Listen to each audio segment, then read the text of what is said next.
YouTuber and journalist Raavan పై దేశ ద్రోహం case నమోదైంది. ఉపా చట్టంతో పాటు పలు సెక్షన్ల కింద ఏపీ పోలీసులు కేసు నమోదు చేశారు. 18 వరకు జ్యుడిషియల్ రిమాండ్ విధించింది కోర్టు. సార్, ఇప్పటి వరకు 4 పోలీస్ స్టేషన్లలో కేసులు నమోదైతే 4 చోట్ల కూడా బెయిల్ వచ్చిన పరిస్థితి. కానీ 5వసారి మాత్రం రిమాండ్ తప్పలేదు. ఇప్పుడు ఉపా చట్టం అంటే దేశ ద్రోహం కేసు ఏంటి సార్? ఈ ఉపా చట్టం ఏంటి? ఉపా చట్టం కనుకనే బెయిల్ రాలేదు. మీకు 4 సార్లు బెయిల్ వచ్చింది కనుకనే ఉపా చట్టాన్ని దేశద్రోహ చట్టాలని, ఇప్పుడు దేశద్రోహ చట్టం అంటే అది ఇంకో రూపంలో ఉంది. వాటిని భారతీయ న్యాయ సంహితలో సంబంధిత ప్రొవిజన్స్ పెట్టాడు. ఎందుకు ఇది ప్రమాదకరం అంటే, ఇవాళ మీరు ఆంధ్రప్రదేశ్ విషయంలో పేపర్లో చూడండి, హెడ్లైన్ పవన్ పై అనుచిత వ్యాఖ్యలు, రావణ్ పై ఉపా కేసు. చూడండి హెడ్లైన్, అంతేనా హెడ్లైన్? అదే headline sir. But Pawan Kalyan మీద అనుచిత వ్యాఖ్యల కేసు కాదు కదా సార్ ఇది. కానీ ఇప్పుడు సమస్య ఏంటంటే, అనుచిత వ్యాఖ్యలకు మీరు ఉపా కేసు పెడతారా? అనుచిత వ్యాఖ్యలు చేసినందుకు చట్టంలో ఉండే కేసులో పెట్టాలి, అంతే కదా. మీరు అనుచిత వ్యాఖ్యలు, రవిశంకర్ పై విమర్శ హత్యానేర కేసు అంటే ఒప్పుకుంటారా? రవిశంకర్ పై విమర్శ హత్యానేర కేసు, విమర్శ కేసే ఉండదు.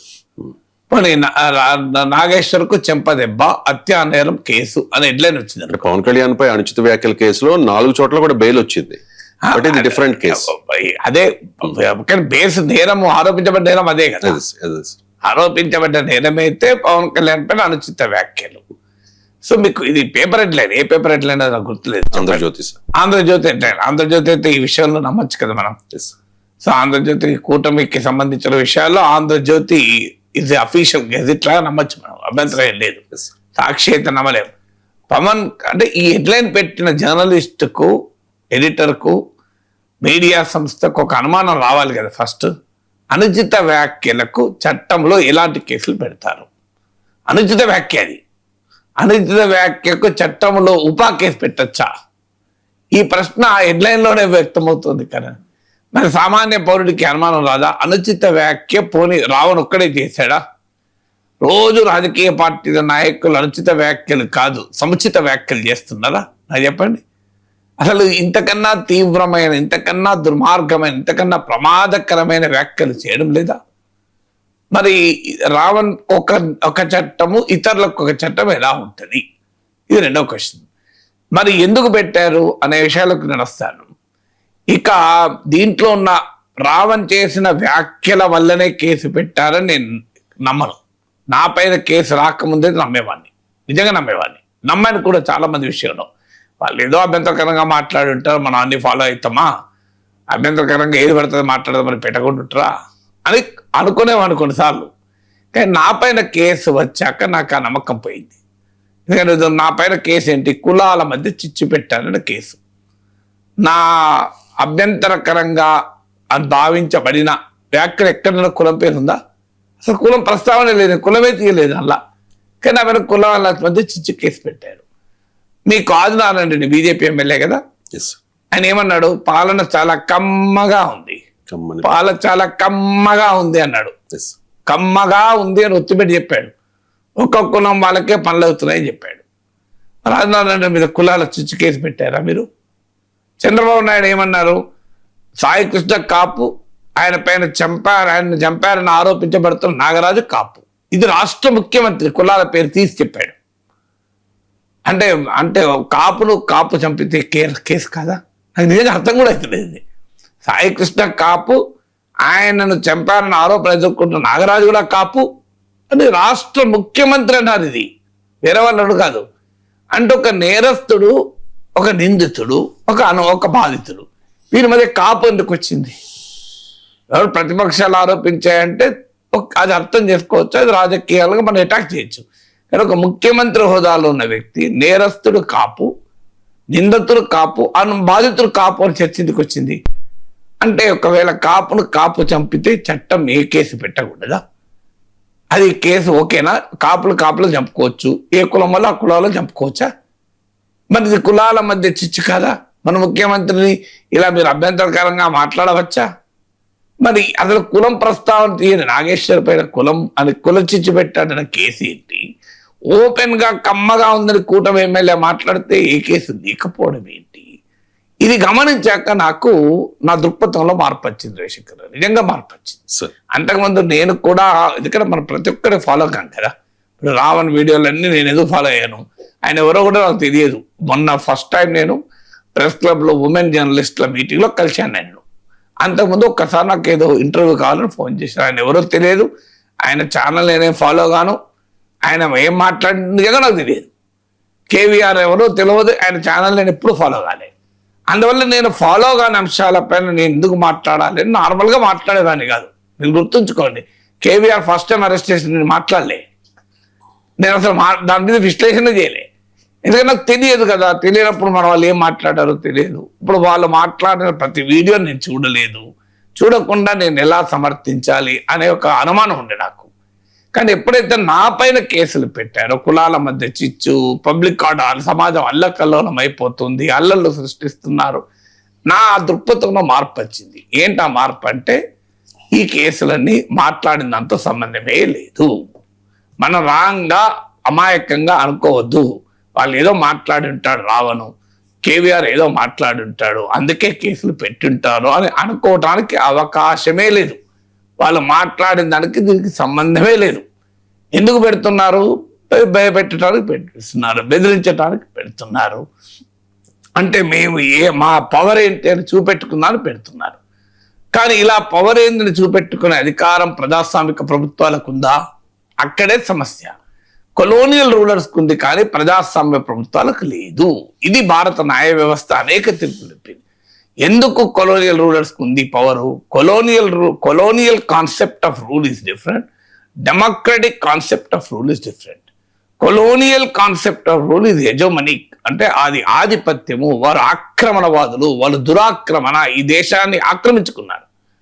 డెమోక్రటిక్ రూలర్స్ దేశాన్ని ఆక్రమించుకోలే. ఇప్పుడు Chandrababu Naidu, Pawan Kalyan Andhra Pradesh ఆక్రమించుకోలే.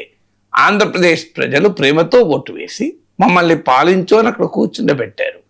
Lord Dalhousie, Lord William Bentinck, వాడు ఈ లార్డు ఆ లార్డు, వాడిని మనం కూర్చుండబెట్టలే, మనం ఓట్లేలే. వాడు ఆక్రమణదారుడు, వాడు దుర్మార్గుడు, వాడు దురాక్రమణ చేసి మన దేశాన్ని పాలిస్తున్నాడు.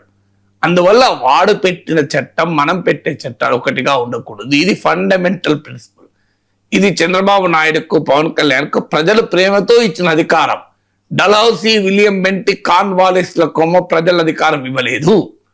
అందుకే వాళ్ళు అలాంటి చట్టాలు వాడారు. ఎందుకు ఈ కంపారిజన్ ఇస్తున్నా అంటే, యుఏపిఏ చట్టం ఎప్పుడు వచ్చింది, దీనికి మూలం ఎక్కడ? మీరు క్రిమినల్ లా చదవండి. మీరు ఎకనామిక్ అండ్ పొలిటికల్ వీక్లీలో అనుష్క సింగ్, మీకు రవి నాయర్, ఇలా చాలా మంది ఆర్టికల్స్ రాశారు. Just UAPA act in Economic and Political Weekly, UAPA law in live.law.in అని కొట్టండి. నేను ఇప్పటిదాకా మాట్లాడే ముందు అవన్నీ చదువుకుంటూ వస్తున్నాను. ఈ ప్రోగ్రామ్ స్టార్ట్ అయ్యే ముందు వరకు కూడా అదే అవుతున్నా. సో అందులో ఏమున్నది క్లియర్గా, 2008 మీకు ఫస్ట్ టైం ఈ చట్టము 1908లో వచ్చింది.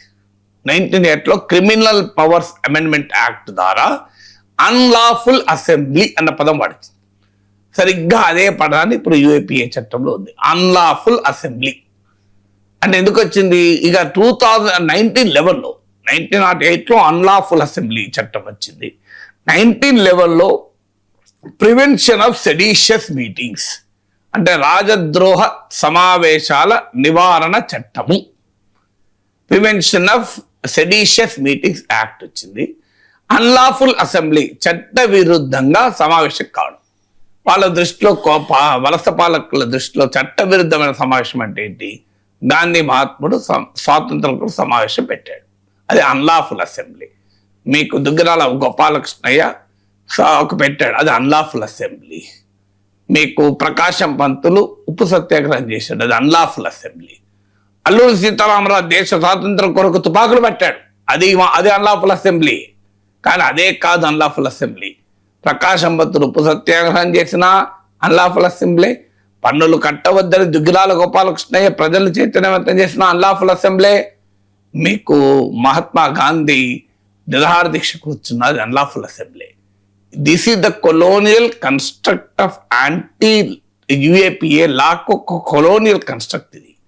అన్ఫార్చునేట్లీ ప్రజాస్వామ్య పాలకులు Lord Dalhousie, William Bentinck, Cornwallis ఇట్లాంటి వాళ్లకు మాకు తేడా లేదనుకుని మేము కూడా ప్రజలపైన అజమాయిషీ చలాయించడానికి అధికారంలోకి వచ్చామని భావిస్తూ దేశంలో ఇలాంటి నల్ల చట్టాలు స్వాతంత్రానంతరం కూడా కంటిన్యూ చేశారు. అందులో కొన్ని sample maintenance of internal security act, MISA, emergency కాలంలో మనం విన్న అతి భయంకరమైన చట్టం. ఈరోజు దేశాన్ని పాలిస్తున్న భారతీయ జనతా పార్టీ నాయకుల్లో చాలా మంది, ఆర్ఎస్ఎస్ లో పెద్దలు ఆ మీసా బాధితులే. ఆ తర్వాత వచ్చింది మీకు పోటా, ప్రివెన్షన్ ఆఫ్ టెర్రరిస్ట్ యాక్టివిటీస్ చట్టం, Tada, terrorist activities and disruptive activities చట్టం. పోటా, టాడా భయంకరంగా దుర్వినియోగం అయ్యాయి. ఎన్జిఓల సమ్మె చేసే ప్రభుత్వ ఉద్యోగుల మీద పెట్టారు టాడాను, పోటాలను. రైతులు పోరాడితే వాళ్ళ మీద పెట్టారు. దాంతో అవి బాగా అప్రతిష్ట పాలైతే వచ్చిన చట్టం అన్లాఫుల్ యాక్టివిటీస్ ప్రివెన్షన్ యాక్ట్.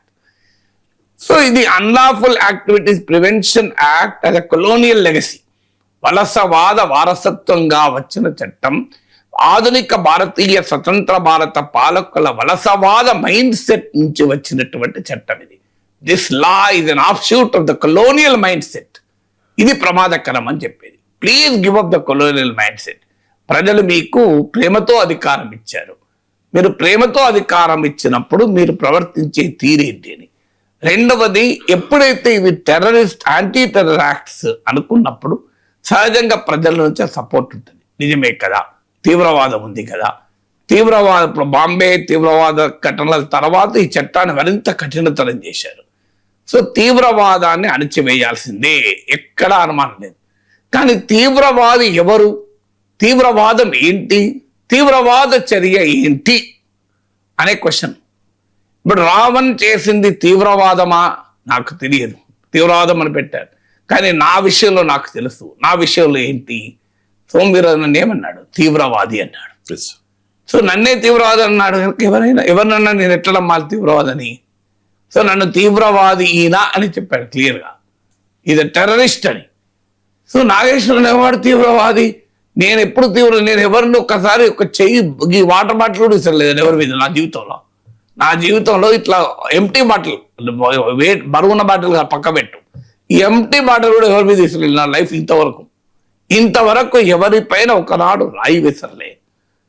ఏమైనా ఉంటే విద్యార్థుల హక్కుల కొరకు పోరాడుతూ పోలీసు లాంటి దెబ్బలు తిన్నా అంతే తప్ప నేను రివర్స్ గా ఎవరిపై రాయి విసరలే. ఎవరిని ఇంతవరకు చెంపదెబ్బ కూడా కొట్టలే. ఇలా ఆడకూడాలే. నేను ఎట్లా తీవ్రవాది అయ్యాను? నేను ఎక్కడా చట్టవిరుద్ధమైన కార్యకలాపాల్లో నా జీవితంలో పాల్గొనలేదు. మరి నేను తీవ్రవాది అయ్యాను కదా.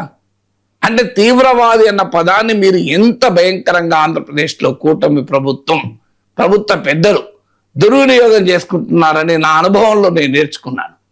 సో నన్ను తీవ్రవాది అని సోమవీర్రాజు అంటే కాదని ముఖ్యమంత్రి ఇచ్చాడా?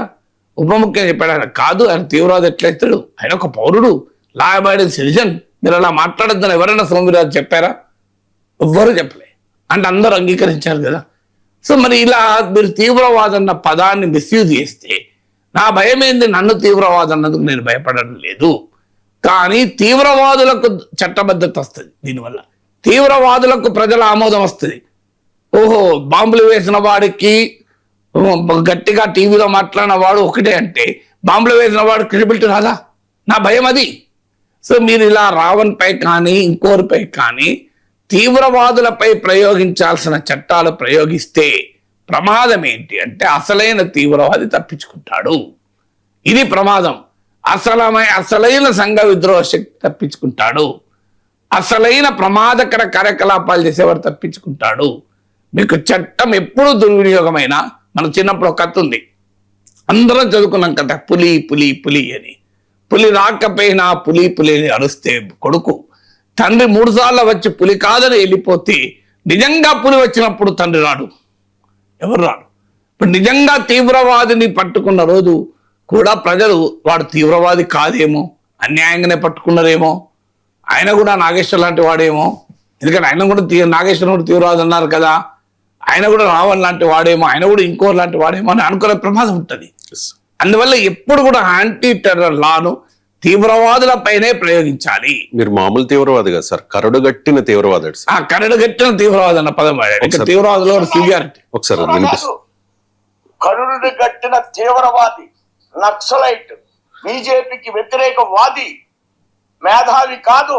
అదంతా ఓకే, బీజేపీకి వ్యతిరేకవాది మేధావి కాదు, లేదు నా అబ్జెక్షన్. కమ్యూనిస్ట్ రక్తాన్ని కమ్యూనిస్ట్ రక్తాన్ని నేను తాగినట్టు రక్తాన్ని తాగుతున్నా నేను ఆఖరికి నాన్ వెజ్ సూప్ కూడా తాగను. నేను టమాటా సూపే తాగుతా. నాన్ వెజ్ అసలు నేను మేక రక్తాన్ని తాగను, మనిషి రక్తాన్ని తాగుతున్నా. సో నేను ఐఎమ్ ఏ స్ట్రిక్ట్ వెజిటేరియన్. మేక రక్తం తప్పు కాదు చెప్తున్నా. నేను మేక రక్తమే నోట్లో వేసుకొని ఇంతవరకు నేను సాధారణ టమాటా సూప్ తప్ప ఏది తాగను. నేను టమాటా సూపు రసం తాగుతా అంతే. నేనట రక్తం తాగానట. సో ఏంది ఇది? సో ఇలా వాడిన తర్వాత ఏమవుతుంది రవిశంకర్? భయం, నా భయం అది కాదు. నా భయం నా మీద పెట్టిన దానికి భయం కాదు. మళ్ళీ చెప్తున్నా, నాకేమీ కాదు, నాకు నమ్మకం ఉంది, నన్ను సమాజం కాపాడుకుంటుంది. ఏదో కోపంతో కొన్నిసార్లు కేసు పెట్టినా ఏమీ కాదు, ఎందుకంటే రాజ్యానికి ఇంకా విచక్షణ ఉంది అని నేను నమ్ముతున్నాను. కేసు ఇంకా కేసు విత్డ్రా కాలేదు కానీ ఏమి కాదని నమ్మకం. అయినా కూడా కోర్టులు చూసుకుంటాయి, ప్రజలు చూసుకుంటారు, సమాజం కాపాడు. ఎందుకంటే ఏ తప్పు చేయని వాడు భయం ఎందుకండి? జీవితంలో ధర్మంగా బతికిన వాడు ఎప్పుడు భయపడాల్సిన అవసరం లేదు. సో నాకా భయం లేదు. కానీ నా భయం అది కాదు. భయం మీరు ఇలా పదాలను మిస్యూజ్ చేస్తే, తీవ్రవాది, రక్తం తాగాడు, నక్సలైట్ అన్నా పోనీ పక్క పెట్టు. నక్సలైట్లు ఇప్పుడు లేరు, అయిపోయింది కదా.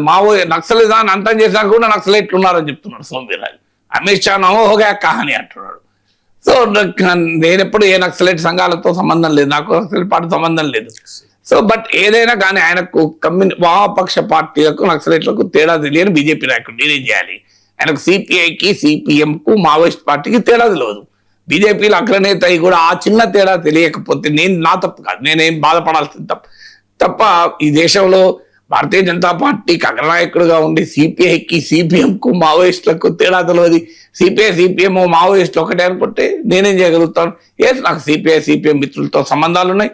వాళ్ళ మీటింగ్లకు నేను చాలాసార్లు వెళ్ళాను. నాకు 2 ఎలక్షన్లో వాళ్ళ ప్రజా సంఘాలు మద్దతు ఇచ్చాయి.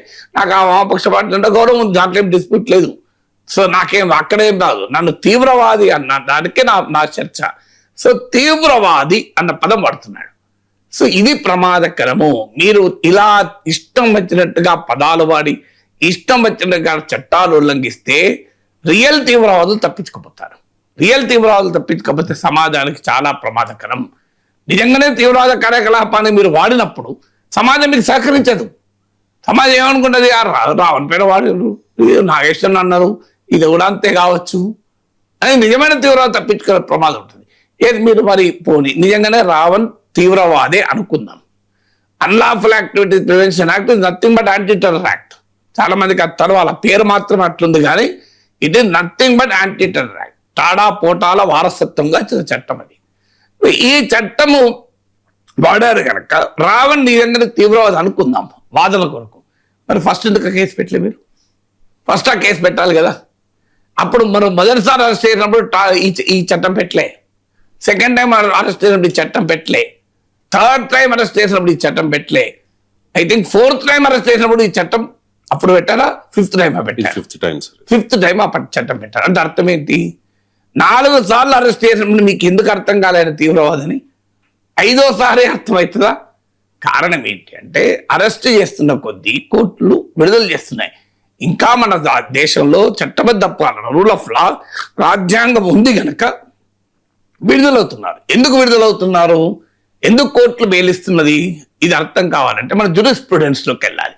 సుప్రీంకోర్టు 2014 అనుకుంటారు అర్నేష్ కుమార్ తీర్పు అని చాలా చారిత్రాత్మక తీర్పు వచ్చింది. జస్ట్ గూగుల్లో అర్నేష్ కుమార్ వర్డిక్ట్ కొట్టండి, పుట్టలుగా మీకు వ్యాసాలు వస్తాయి, వార్తలు వస్తాయి. ఎంత గొప్ప తీర్పు అంటే అందులో ఎప్పుడు అరెస్ట్ చేయాలి అని వాళ్ళు ఇచ్చారు ఒక తీర్పు. అరెస్ట్ ఇష్టం వచ్చినట్టుగా చేయకూడదు, పోలీసులు ఇష్టం వచ్చినట్టుగా అరెస్ట్ చేయకుండా, అరెస్ట్ చేసిన ప్రతి ఒక్కరిని జడ్జిలు మెకానికల్గా, క్యాజువల్గా రిమాండ్కు పంపకుండా నివారించేటువంటి తీర్పు అర్నేష్ కుమార్ తీర్పు. Arnesh Kumar versus state of Bihar. ఈ తీర్పు ఒక చారిత్రక జడ్జిమెంట్. సుప్రీంకోర్టు ఈ తీర్పులో చెప్పిన తర్వాత 7 ఏళ్ల జైలు శిక్ష కన్నా తక్కువ ఉంటే ఆ కేసులో బెయిల్ రావాల్సిందే అని తీర్పు చెప్పింది. అందుకే కోర్టులు బెయిల్ ఇస్తూ వచ్చాయి. ఎందుకంటే కోర్టులు చంద్రబాబు నాయుడు, పవన్ కళ్యాణ్ ఆదేశాల మీద పనిచేయవు. ఇంకా మన దేశంలో కోర్టులు రాజ్యాంగం ఆదేశంగా పనిచేస్తాయి. అన్ఫార్చునేట్లీ పోలీసులు కూడా రాజ్యాంగం ఆదేశంగా పనిచేయాలి. కానీ మనం చూస్తున్నాం కదా, పోలీసులు శవాలే మాయం చేస్తున్న పరిస్థితి చూస్తున్నాం. శవాలే మాయం చేస్తే ఆ తల్లి నా కొడుకు బూడిదన్నా ఇవ్వండి అని అడుగుతుంటే బూడిద కూడా ఇవ్వలేని దుస్థితిలో కూటమి ప్రభుత్వం ఉంటే ఇక నేను పోలీసు వ్యవస్థ గురించి ఎక్కువ మాట్లాడదలుచుకోలేదు. కానీ కోర్టులు ఇంకా స్వతంత్రంగా ఉండి బెయిల్ ఇస్తున్నాయి. ఎందుకు? కోర్టు ముందు అర్నేష్ కుమార్ తీర్పు కనబడుతోంది. Arnesh Kumar versus state of Bihar కనబడుతోంది. అందులో సుప్రీంకోర్టు ఏమన్నది? ఈ తీర్పుకు భిన్నంగా కనుక మీరు అరెస్ట్ చేస్తే పోలీసులపై డిపార్ట్మెంటల్ ఎంక్వైరీ ఉంటుందని చెప్పింది. ఈ కోర్టు తీర్పుకు భిన్నంగా కనుక మీరు ఇష్టం వచ్చినట్టుగా జ్యుడిషియల్ కస్టడీల పంపిస్తుంటే మీ పైన డిపార్ట్మెంటల్ ఎంక్వైరీ ఉంటుందని చెప్పింది. ఈ తీర్పును అమలు చేయనందుకు కంటెంప్ట్ ఆఫ్ కోర్టు పిటిషన్లు పడ్డాయి. కోర్టు దిక్కల నేరం. ఇవాళ ఆంధ్రప్రదేశ్ పోలీసులు కనుక ఇలాగే చేసి ఉంటే 5వసారి 6వసారి 10వసారి గ్యారంటీగా కంటెంప్ట్ ఆఫ్ కోర్టు పడేది.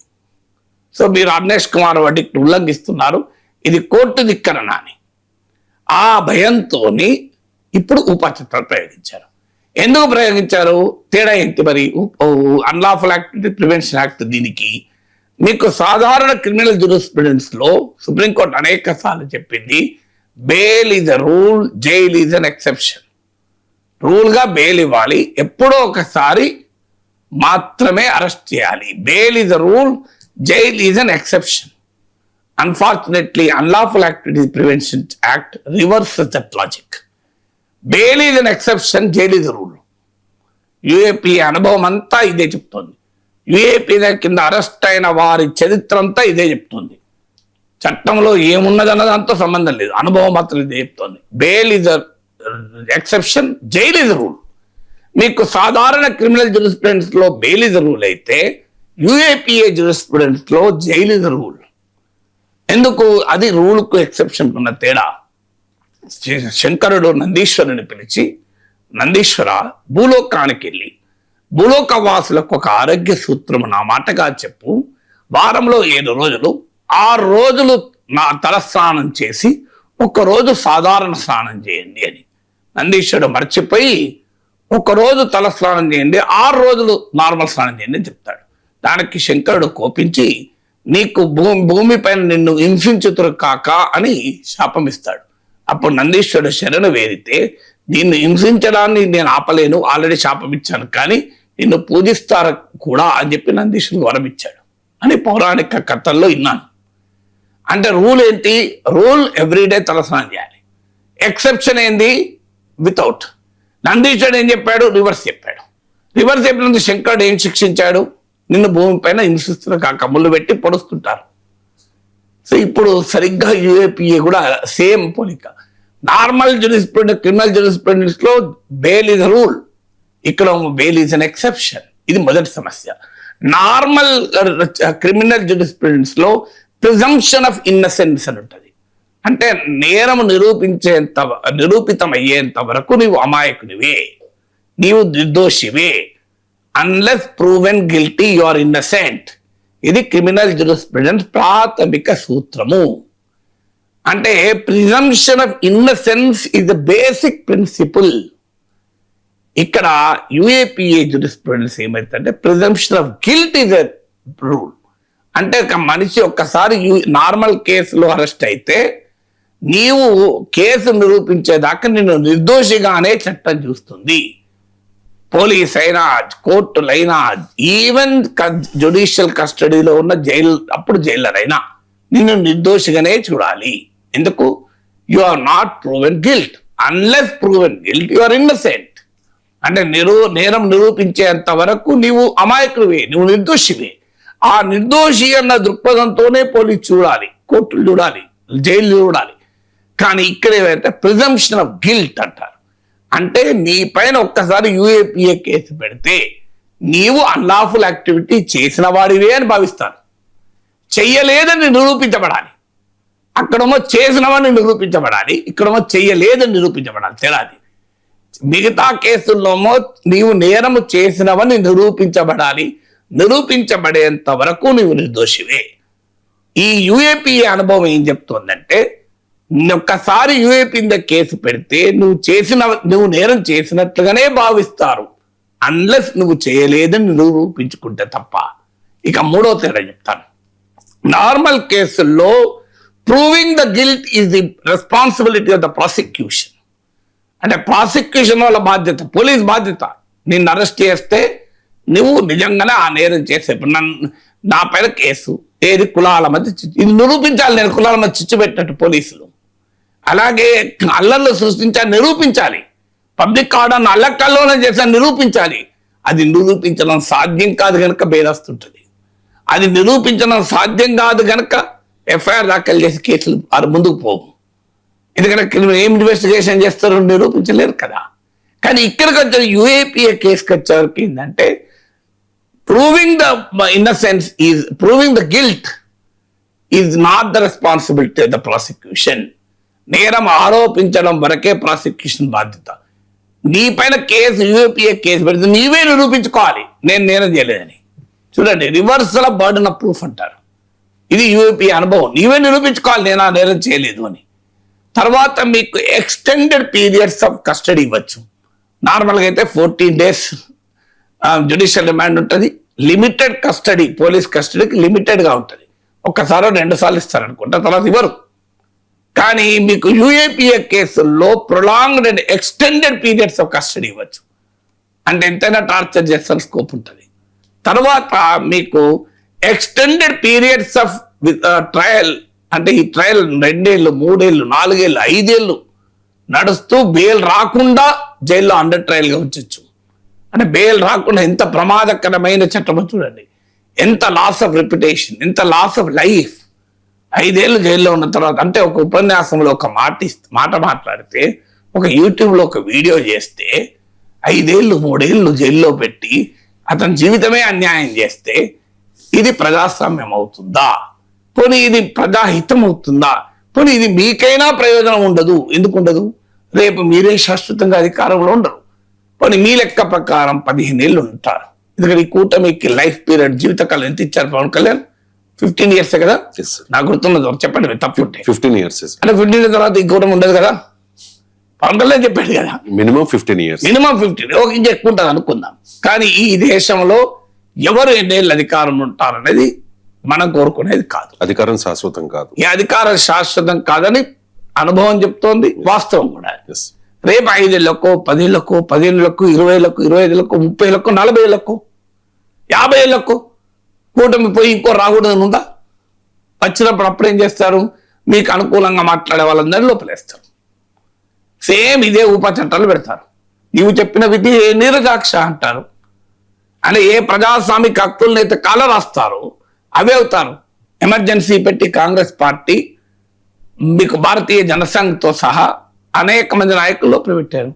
ఇప్పుడు భారతీయ జనతా పార్టీ ఏం చేస్తుంది? కాంగ్రెస్ వాళ్ళ లోపల పెట్టారు. అమిత్ షాను చిదంబరం జైల్లో పెట్టారు. చిదంబరం అమిత్ షా జైల్లో పెట్టాడు. కేసీఆర్ రేవంత్ రెడ్డి జైల్లో పెడతారు. రేవంత్ రెడ్డి కేసీఆర్ ఎప్పుడు దొరుకుతున్నా చూస్తున్నాడు. మా కళ్ళ ముందు చూస్తున్నాం కదా. సో జగన్ కాంగ్రెస్ చంద్రబాబు నాయుడు సహకారంతో కాంగ్రెస్ జైల్లో పెట్టారని భావించి చంద్రబాబు నాయుడు జగన్ జైల్లో పెట్టిండు. ఇవన్నీ మా కళ్ళ ముందు చూస్తున్నాం కదా. ఇలా ఎవరికీ కూడా గుత్తాధిపత్యం ఉండదు. యూజ్ ఆఫ్ అంటే చట్ట విచక్షణ రహితంగా బలాన్ని అధికారాన్ని ఉపయోగించుకోవడం పైన ఎవరికీ గుత్తాధిపత్యం ఉండదు.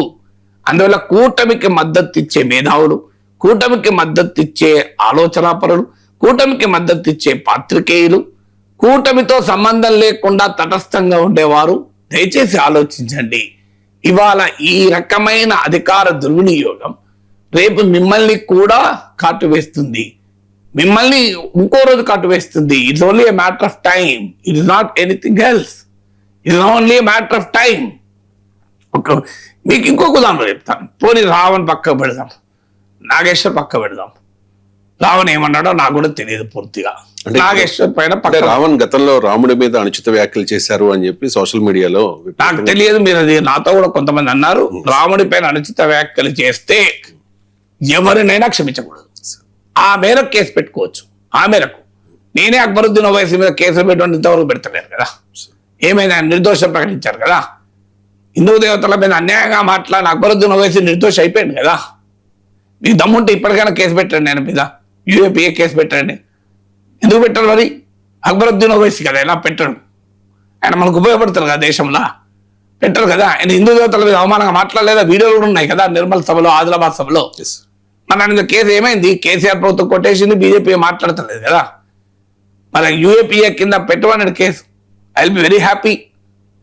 పోనీ రావని అట్లా అంటే ఖచ్చితంగా తప్పి, ఆయన ఏమన్నా నాకు తెలియదు, నేను మాట్లాడలేను. కానీ ఆ వీడియోలు కనుక ఉంటే మీరు చూపెట్టండి, నేనైతే ఖండిస్తా. మీకు గుర్తుండే ఉంటుంది, రాముడు లక్ష్మణుడు వనవాసము, పండ్లు దొంగతనము, జిఎస్టీ అంటూ ప్రకాష్ రాజ్ యొక్క కథ యానిక్డోట్ చెప్పాడు. Yes.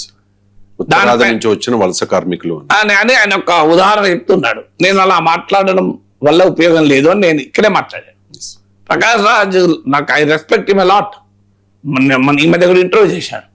నేను అంతగా రెస్పెక్ట్ చేసే ప్రకాష్ రాజ్ విషయంలో కూడా ఆయన అభిప్రాయాన్ని వ్యక్తం చేసి ఇలా మాట్లాడకూడదు అని చెప్పారు. ప్రకాష్ రాజు రావణ్ పై దేశద్రోహం కేసు పెట్టడంపై ఒక వీడియో రిలీజ్ చేశారు సార్, జస్ట్ ఒక 10 minutes క్రితమే. ఏమని పోస్ట్ చేశారంటే, మీరు ఆట మొదలు పెట్టారు, ప్రజలు దాన్ని ముగింపు చేస్తారు, గేమ్ ఆన్, జస్ట్ ఆస్కింగ్ అంటూ ఈ వీడియో రిలీజ్ చేశారు. ఒకసారి ప్లే చేయండి. నేను దేశభక్తుడిని కాదు, నాకు దేశం అంటే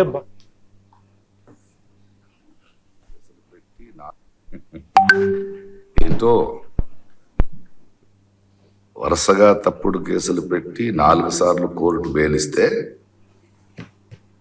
యుఏపిఏ వాడి ఒక యూట్యూబర్ని రిమాండ్లోకి పంపిస్తారా అంటే యువరాజుని ప్రశ్నిస్తే దేశద్రోహం. Very good. ఇది ప్రశ్నించే గొంతుల్ని నొక్కడానికి మీరు చేస్తున్న కుట్రమని అందరికీ క్లియర్గా అర్థమైంది. నెక్స్ట్ ఏంటి, కరెక్టర్ అససినేషన్. ఆల్రెడీ జన సైనికులు ఏఐ వీడియోలు చేసి స్టార్ట్ చేశారు.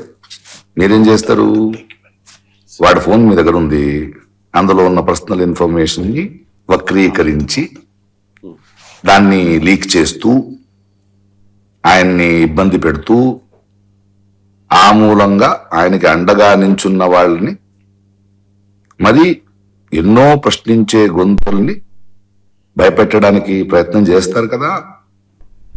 దిగజారండి, దిగజారుతూ ఉండండి. ఎంత కింద దిగజారుతారో ప్రజలు చూస్తూ ఉంటారు. సరే, ప్రొఫెసర్ నాగేశ్వరరావు గారితో మీ ఆట మొదలయ్యింది. కానీ ఈ ఆటానికి ముగింపు ప్రజలే ఇస్తారు, చేస్తారు. Game on.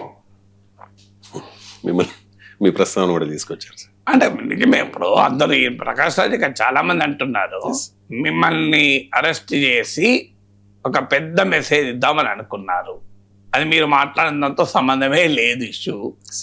సో అది ఒక అంశంగా పెట్టుకొని మిమ్మల్ని లోపలేసి ఒక చిల్లింగ్ ఎఫెక్ట్ క్రియేట్ చేద్దాం.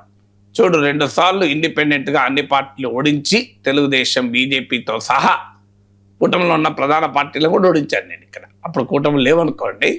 సో అన్ని పార్టీలు ఓడించి ఎమ్మెల్సీగా గెలిచాడు.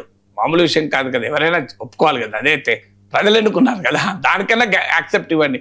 మిగతా దానికి ఏదేమన్నా 2 సార్లు ఇది. ఎందుకంటే చంద్రబాబు నాయుడే చెప్పాడు, ఎమ్మెల్యేలను వాళ్ళ పార్టీ ఎమ్మెల్యేలకు అడ్రస్ చేసినప్పుడు మనలాంటి బలమైన పార్టీలను కూడా ఓడించి గెలిచాడు, అది నాగేశ్వర్ ప్రత్యేకత అని. సో అందువల్ల చంద్రబాబు నాయుడు చెప్పిన పదాలే వాడుతున్నాను నేను.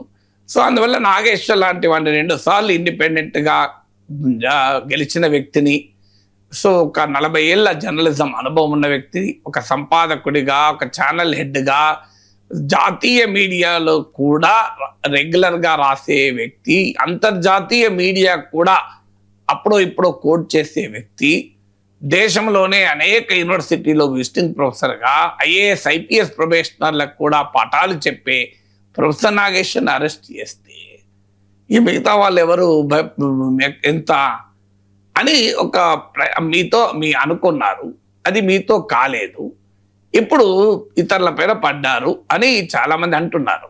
మరి ప్రకాష్ రాజ్ కూడా ప్రొఫెసర్ నాగేశ్వర్తో ఆట మొదలైంది అన్నారు.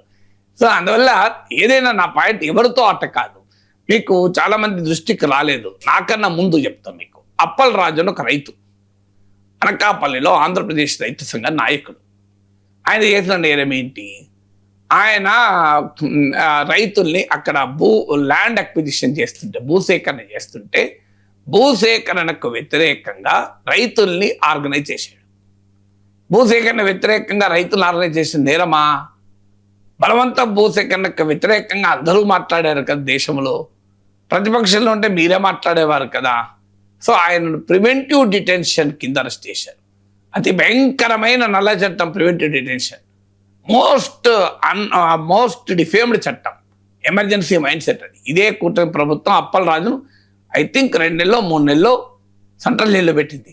ఒక రైతు నాయకుడు, సాధారణ రైతు నాయకుడు, ఆయన ఏం పెద్ద అయితే అన్ఫార్చునేట్లీ మాకున్న గుర్తింపు ఆయనకు లేదు గనక, నాకున్న ప్రజెన్స్ ప్రొఫైల్ ఆయనకు లేదు గనక ఆయన పాపం జైల్లో ఉన్నాడు, సెంట్రల్ జైల్లో ఉన్నాడు. ఆయన మద్దతుగా నేను ఇక్కడే మాట్లాడాను, మీకు పాత వీడియోలు ఉంటుంది చూడండి. అప్పలరాజుపై పీడీ చట్టం నేరమని హిందూ మతం చెప్తోంది. ఎందుకంటే ఈ మధ్య చంద్రబాబు నాయుడు కూడా హిందూ మతం గురించి గొప్పగా మాట్లాడుతున్నాడు కదా, బీజేపీతో మైత్రి వల్ల. జనసేన కూడా నాయకుడైన చేగువేరా నుంచి సనాతన ధర్మానికి వచ్చారు కదా పవన్ కళ్యాణ్. సనాతన ధర్మము హిందూ మతం చెప్పిన కథ ఏంటి?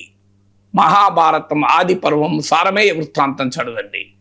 సరమ అనేటువంటి కుక్క జనమేజయుని, అంటే పాండవుల వంశస్థుడైన జనమేజయుని దగ్గర కోర్టుకు వచ్చి అడుగుతుంది, నా కొడుకైనా నా బిడ్డను ఎందుకు అరెస్ట్ చేశావు, ఎందుకు కొట్టావంటది. అంటే అప్పుడు అరెస్ట్ అన్న పదం లేదు. అంటే నీ బిడ్డ యజ్ఞపాత్రుల్ని అపవిత్రం చేస్తుందన్న అనుమానంతో కొట్టావంటే, అనుమానంతో కొడతావా? నిజంగా చేస్తే కొట్టాలి తప్ప అనుమానంతో కొడతావా అని ప్రివెంటివ్ డిటెన్షన్ చట్టాన్ని ప్రశ్నించింది. అయ్యా, మహాభారతం ఈ కథతో మొదలవుతుంది.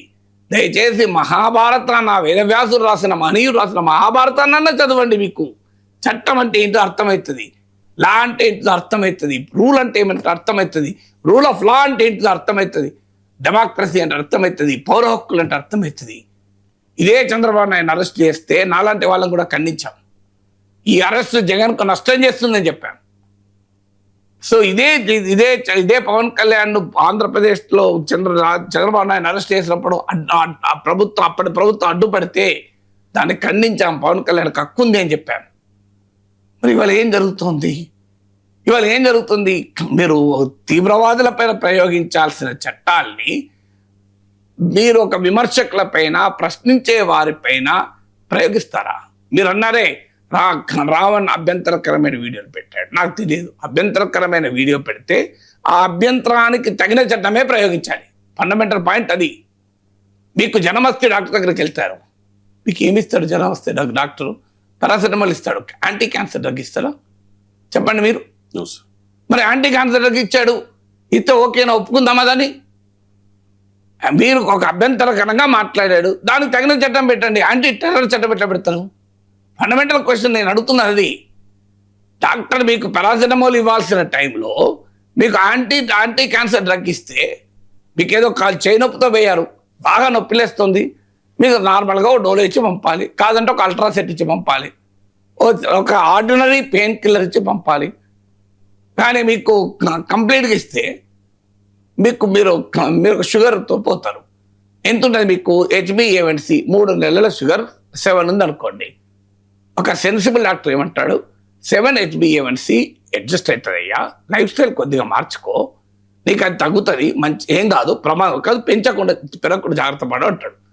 లేదనుకుంటే మెట్మార్ఫిన్ స్టార్ట్ చేసి జస్ట్ 250 mgతో స్టార్ట్ చేస్తాడు. కానీ మీకు 7 HbA1c ఉండి 130 ఉంది ఫాస్టింగ్, మీకు భారీగా 5000 mg మెట్మార్ఫిన్ ఇస్తే చచ్చిపోరాని మనిషి. 5000 mg మెట్మార్ఫిన్ అని మనిషి చావకపోతే చూడండి 30కి పడిపోతుంది షుగర్ లెవెల్. ఎందుకు? Drug should be proportional to the disease, అవునా కదా? లా కూడా అదే చెప్తుంది. శిక్ష, నేరం, కేసులు ప్రపోర్షనల్ టు ద క్రైమ్. మేము అడుగుతున్నది అదే. నాకేం రావని మాట్లాడ ప్రతి వీడియో నేను చూడలేదు, మళ్ళీ డిస్క్లైమర్ ఇస్తున్నా. I really don't know. ఇప్పుడు మీరు చెప్పారు అంటున్నారు, మీరే కాదు చాలా మంది మిత్రులు చెప్తున్నారు, సార్ మీరు 3 రోజుల నుంచి మాట్లాడుతున్నారు, ఇంకా ఆయన పలానా ఇదివరకు ఇలా మాట్లాడారు. అయ్యా నాకు తెలియదు, పంపించండి. పంపిస్తే దానికి సంబంధించిన కేసులు పెడితే నేనేమని అడగను. Test of proportionality. అయ్యా 7 HbA1c ఉండి 130 ఫాస్టింగ్ ఉంటే నాకు తెలిసినంత వరకు మెడికేషన్ కూడా స్టార్ట్ చేయకుండా అయ్యా లైఫ్ స్టైల్ మార్చుకో, రోజు వాకింగ్ చెయ్యి, కాస్త రైస్ తగ్గించు, కార్బోహైడ్రేట్ తగ్గించు, కాస్త మెయింటైన్ చెయ్యి అంటాడు. కాదనుకుంటే 250 mg మెట్మార్ఫిన్ స్టార్ట్ చేస్తారు. కానీ మీరు 5000 మెట్మార్ఫిన్ స్టార్ట్ చేశారు. 5000 మెట్మార్ఫినే కాదు, గిమరిల్ అన్ని ఇచ్చేశారు. ఇక మొత్తం భారతదేశంలో ఉన్న డయాబెటిక్ వాడే డ్రగ్లన్నీ ఇచ్చేశారు. ఒక 10 రకాల డయాబెటిక్ డ్రగ్లు ఇచ్చి పంపించారు. మనిషి రాడిగా మళ్ళీ మీ దగ్గరికి. సాయి కృష్ణలా కాకపోయినా మనిషి అయితే రాడు. మనిషి అయితే రాడిగా మళ్ళీ మీ దగ్గరికి, బతకడు కదా. ఇప్పుడు నేను అనే క్వశ్చన్, టెస్ట్ ఆఫ్ ప్రపోర్షనాలిటీ ఉండాలి, టెస్ట్ ఆఫ్ రీజనబుల్నెస్ ఉండాలి ఒక కేసు పెట్టాలంటే. ఇది నేను ఇప్పటికీ నా పైన కేసులు పెట్టినప్పుడు చెప్తుంది ఇదే పదాలు. మీరు అడగండి ఎనీ జూరిస్ప్రుడెన్స్. సో మీరు ఎన్ని క్రిమినల్ జూరిస్ప్రుడెన్స్ తెలిసిన ఎవరిని అడగండి, 2 పదాలు చెప్తారు. టెస్ట్ ఆఫ్ రీజనబుల్నెస్, మీరు పెట్టే కేసు రీజనబుల్గా ఉండాలి. Arbitrary use of power is unconstitutional. ఇది సుప్రీంకోర్టు ఇచ్చిన తీర్పు. ఆర్బిట్రరీ, విచక్షణారహితంగా ఇష్టం వచ్చినట్లుగా, నా ఇష్టారాజ్యంగా, నాకు తోచినట్టుగా నేను అధికారాన్ని ఉపయోగిస్తామంటే అది రాజ్యాంగం అంగీకరించదు, అది రాజ్యాంగ ఉల్లంఘన. Any law which is arbitrary is unconstitutional అని సుప్రీంకోర్టు తీర్పులు ఉన్నాయి. Arbitrary use of power, test of proportionality లేకుండా, టెస్ట్ ఆఫ్ రీజనబుల్నెస్ లేకుండా, చేసిన నేర తీవ్రతకు సంబంధం లేకుండా మీరు కేసులు పెడితే అది ప్రజాస్వామ్యం అనిపించుకోదు. ప్రశ్న రావణ్ పై దేశ ద్రోహం కేసు నమోదైన నేపథ్యంలో గతంలో రావణ్ మాట్లాడిన మాటలు, అనుచిత వ్యాఖ్యలు, అభ్యంతరకర వ్యాఖ్యలు సోషల్ మీడియాలో వైరల్ గా మారుతూ ఉన్నాయి. పవన్ కళ్యాణ్ పై అనుచిత వ్యాఖ్యలు చేయడమే కాదు, రావణ్ గతంలో హిందూ మతం గురించి, శ్రీరాముడి గురించి, సనాతన ధర్మం గురించి చేసిన ఈ అభ్యంతరకర వ్యాఖ్యలు ప్రజెంట్ సోషల్ మీడియాలో వైరల్ అవుతూ ఉన్నాయి. ఒకసారి అంటే కొంతమందికి ఈ వ్యాఖ్యలు వాళ్ళ మనోభావాలను కించపరచవచ్చు, దయచేసి ముందే చెబుతూ ఉన్నాము. ఒకసారి ఆ అభ్యంతరకర వ్యాఖ్యలు, అనుచిత వ్యాఖ్యల్ని. సనాతన ధర్మాన్ని కొంతమంది ట్రాల్ చేస్తూ సన్నాతుల ధర్మం అని చెప్పని అంటారు. దాన్ని బూతు కింద కూడా వాడతారు. ఎక్కడో బంగ్లాదేశ్ లో పుట్టిన లేఖనా కొడుకులు హిందువులు లేని ఇష్యూ గురించి మాట్లాడి కశ్మీరీ పండిట్స్ మానహోమం చేశారు, ఓచకోత కోసారు అని చెప్పుకుంటూ మాట్లాడి, కశ్మీరీ ఫైల్స్ అని చెప్పుకోబడే ఒక దొంగ నెంబర్ని తీసుకొచ్చి బయటికి ఇంతమంది చనిపోయారని చెప్తే మన వీడియోలో కూడా చెప్పాం. 100 మంది కూడా లేదు చనిపోయిన వాళ్ళు గత 20 సంవత్సరాలుగా చూస్తే. మహాభారతం తీసుకొచ్చి ద్రౌపదిని చీరలాగారు, మన ఇతిహాసాలు అవి చెప్పిన అని చెప్పి చెప్పరా నా కొడక నువ్వు. సొంత రాజ్యంలో తరిమించుకొని రాముడు అని చెప్పనంటే ఎలా ఉంటది? రాజ్యంలో పోండి అని చెప్పని తరిమించుకొని అడవిలో అడుక్కు తిని. రామాయణంలో సీతను వదిలేసిన రాముడి గురించి నువ్వు చెప్పాలి, చేపించరా ఈ రోజు అగ్నిప్రవేశం చేపించరా నా కొడక. సీతని వదిలేసిన రాముడిని ఆదర్శంగా తీసుకుని ఈ రోజు ఎంతమంది భర్తలు వాళ్ళ భార్యను అగ్నిప్రవేశం చేపిస్తారని చెప్పని రోడ్డు మీద అడగరా నా కొడక. పూజారులు వాటాల కోసం, ఆ చందాలు వేసి ఆ డబ్బాల కోసం, చందాలు వేసుకునే డబ్బాల కోసం కొట్టుకొని వస్తున్నారు. అరే బ్రోకర్ నా కొడక. ఏం చేస్తున్నారు మన క్రిస్టియన్స్? సనాతన ధర్మాన్ని ఒక్కొక్కసారి కొంతమంది ట్రోల్ చేస్తూ సన్నాతుల ధర్మం అని చెప్పని అంటారు. దాన్ని బూతు కింద కూడా వాడతారు. అలా అంటే ఎలా ఉంటుంది? సొంత రాజ్యంలో తరిమించుకొని రాముడు అని చెప్పనంటే ఎలా ఉంటుంది? రైట్. అంటే ఇది సోషల్ మీడియాలో వైరల్ అవుతున్న వీడియోస్, మొత్తం వీడియో చూస్తే గానీ అర్థం కాదు అసలు రావణ్ ఏమన్నారు అనేది. ఒకసారి వెరిఫై చేయాల్సిన అవసరం ఉంది. కానీ ఇవి కాస్త అభ్యంతరకరంగానే ఉన్నాయి. అండ్ ముఖ్యంగా ఈ ప్రశ్న రావణ్ వైఫ్ బచ్చలకూర అనూష ఒక లెటర్ రిలీజ్ చేశారు. ఇదే విషయాన్ని ప్రశ్న ఛానల్లోనే పోస్ట్ చేశారు. తను చెప్పేది ఏంటంటే, బచ్చలకూర అనూష వైఫ్ ఆఫ్ ప్రశ్న రావణ్, యూట్యూబర్ రావణ్ గా ప్రజలకు పరిచయం ఉన్న నా భర్తపై జరుగుతోన్న ప్రచారంలో వాస్తవం లేదు. ఆ వీడియో కల్పిత వీడియో, అది సృష్టించిన వీడియో. తమ తప్పులను సమర్థించుకునేందుకు లేని వీడియోను సృష్టిస్తూ ఈ తప్పుడు ప్రచారానికి దిగారు. వీటిని నేను తీవ్రంగా ఖండిస్తూ ఉన్నాను. రావణ్ కులాన్ని కూడా వక్రీకరిస్తూ కొన్ని మీడియా సంస్థలు తప్పుడు ప్రచారం చేస్తూ ఉన్నాయి. కులాలకు, మతాల పేరిట జరిగే విద్వేషాలకు మా కుటుంబం పూర్తిగా వ్యతిరేకం. అయినా సరే ప్రజలకు వాస్తవాలు చేరాలి కాబట్టి నా భర్తది కమ్మ కులం, నా భర్త కులం కమ్మ కులం, నా భర్త పేరు కూడా అధికారికంగా రావణే, రావణ్ చౌదరి. రావణ్ పలానా పార్టీ, పలానా వర్గం అంటూ చేస్తున్న ప్రచారాన్ని ఖండిస్తూ ఉన్నాము. మాకు ఏ పార్టీలతో కూడా సంబంధాలు లేవు. గొంతులేని వర్గాలకు ఒక గొంతుకై నిలవడమే రావణ్ పార్టీ, అదే వర్గానికి చెందిన రావణ్ అని చెప్పేసి క్లారిటీ ఇచ్చే ప్రయత్నం చేశారు సార్. అంటే మనకి సోషల్ మీడియాలో వైరల్ అవుతున్న వీడియోస్ విన్నారు మీరు కూడా. అంటే మీ కామెంట్ సార్. ఇప్పుడు ఆ వీడియోలో 2 రకాలుగా వీడియోలు ఉన్నాయి. ఒకటేమో ఆరోపించబడే వీడియో, ఇంకోటేమో ఇప్పుడు రావణ్కి సపోర్ట్ గా ఆయన అనలేదు, ఆయన అన్న కాంటెక్స్ట్ వేరన్న వీడియోలో నాకు తెలియదు. నేను ఆ వీడియోలో అవి రియల్ వీడియోలా మార్ఫ్డ్ వీడియోలా అవన్నీ తెలియదు. అయినా నాకు క్వశ్చన్ ఏంటంటే ఈ వీడియోల మీద కేసు పెట్టారు అప్పుడు? ఈ వీడియోల మీద కాదు సార్. ఆంధ్రజ్యోతిలో హెడ్లైన్ ఏంటి? పవన్ కళ్యాణ్ పై అనుచిత మరి వ్యాఖ్యలు, హిందూ దేవులపై రావణ్పై అనుచిత దేశద్రోహం కేసు. వ్యాఖ్యలపై కేసు ఉందా? లేదు కదా. లేదు సార్. మరి ఇక సమస్య ఎక్కడిది? ఇప్పుడు ఈ యూఏపీఏ కేసు పెట్టింది దేనికి? ఉమ్. ఇప్పుడు మనము ఆయన గతంలో అన్నప్పుడు అప్పుడే కేసు పెట్టాలి కదా, పెట్టలేదు కదా. Yes. మీరు అప్పుడే ఆయన అన్నాడు, మీరు ఎందుకు కేసులు పెట్టలేదు? మీరు కేసులు పెట్టమని చెప్పాను కదా. నేను ఇప్పుడు అక్బరుద్దీన్ ఓవైసీ అన్నాడు, కేసులు పెట్టమని చెప్పాను కదా. ఒకవేళ రావణ్ అని ఉంటే ఈ డిజర్వ్స్ రిలేటెడ్ ఏదంటే ఆ రకమైన కేసు పెడతారు. సో నేను ఎక్కడా సమర్థించను. మళ్ళీ చెప్తున్నాను, మన విశ్వాసాలకు స్వేచ్ఛ ఉండాలని కోరుకునే ఏ వ్యక్తి ఇతరుల విశ్వాసాలను కించపరిచే హక్కే లేదు. అందులో హిందూ మతం పైన, హిందూ దేవతల పైన, హిందూ పురాణాల పైన ఎవరు తప్పుగా మాట్లాడినా, హిందువునే కాదు ఎవరు ఏ మతం పైన, అందులో తప్పనిసరిగా హిందూ మతం ఈ దేశంలో మెజారిటీ ప్రజల మతం, అలా మాట్లాడితే ఎలా యాక్సెప్ట్ చేస్తారు? నేనే ఎన్నోసార్లు రామాయణ మహాభారత కథలు చాలా గొప్పగా చెప్పాను కదా, అనేక ఉదాహరణలతో సహా చెప్పాను కదా, ఇవాళ కూడా చెప్పాను కదా, ఇప్పుడు ఈ సమయంలో కూడా చెప్పాను కదా. అందువల్ల మనము ఏ మత విశ్వాసాలని కించపరచకూడదు. ఎవరు కించపరచడం తప్పే, దాంట్లో డిస్ప్యూటే లేదు. సో దానికి మీరు నిజంగానే కేసు దాని మీద పెట్టుంటే నేను వ్యాఖ్యానం చేయగలను. కేసు ఏమో మీరే చెప్తున్నారు, recording to Andhrajyothy which is considered to be official gazette. కూటమి పాలనలో దాని అఫీషియల్ గెజిట్ గానే అందరూ భావిస్తారు. అందులో ఏమనుంది? పవన్ పై అనుచిత వ్యాఖ్యలు ఉంది, కానీ హిందూ దేవులపై అనుచిత వ్యాఖ్యలు అన్న కేసే లేదు కదా. కేసు లేనప్పుడు ఎట్లా మాట్లాడతాను? అలా నిజంగానే హిందూ దేవులపై అనుచిత వ్యాఖ్యలు చేస్తే మీరు ఫోరెన్సిక్ ఎగ్జామినేషన్ పంపించండి వీడియోలు. నిజంగానే రావణ్ అనుచిత వ్యాఖ్యలు చేస్తే సంబంధిత కేసులు పెట్టండి. మేము సపోర్ట్ చేసే ప్రసక్తే లేదు. కానీ ఇక్కడ కేసు పెట్టిన సందర్భం వేరు. ఆ కేసు యూఏపీఏ కేసు. మీరు టెస్ట్ ఆఫ్ ప్రపోర్షనాలిటీ ప్రకారం కేసు పెట్టండి, చేసిన నేరానికి తగిన కేసు పెట్టండి. నేను మళ్ళీ ఎందుకు నా హోదాన్ని చెప్తున్నానంటే కారణం అదే. నేను ఏనాడు ఏ దేవుణ్ణి విమర్శించలేదు, నాపై కూడా కేసులు పెట్టారు కదా. మరి నేను ఏ రోజు ఏ కులానికి వ్యతిరేకంగా మాట్లాడలేదు, నాపై కులం చిచ్చని కేసులు పెట్టారు కదా. నేను ఏనాడు ఎవరిని ఇలా కూడా అనలేదు, ఆయన అల్లర్లు సృష్టించారు కేసులు పెట్టారు కదా.